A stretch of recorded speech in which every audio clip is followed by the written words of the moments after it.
বিএনপির মহাসচিব মির্জা ফখরুল ইসলাম আলমগীর বলেছেন, নৌকা না থাকলেও আমাদের একটি প্রতিপক্ষ দল রয়েছে, সেটি হলো দাঁড়িপাল্লা। ৯১ সালে আমরা দাঁড়িপাল্লাকে দেখেছিলাম, সে সময় তারা খুব কম ভোট পেয়েছিল।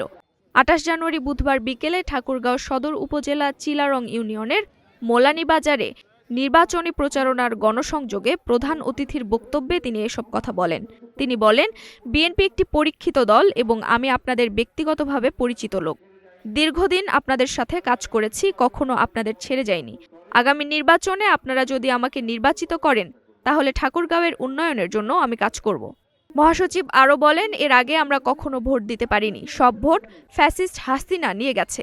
এবার একটা সঠিক ভোট হবে এমন আশা করছি আমরা, যেখানে সকল ভোটাররা স্বাধীনভাবে যাকে খুশি তাকেই ভোট দিতে পারবে। আমাদের কিন্তু একটা প্রতিপক্ষ আছে, নৌকা নাই, কিন্তু আরেকটা মার্কা আছে। তো কি মার্কাটা? দাঁড়িপাল্লাকে আগে দেখছেন আপনারা? এখানে এই অঞ্চলে দেখছেন?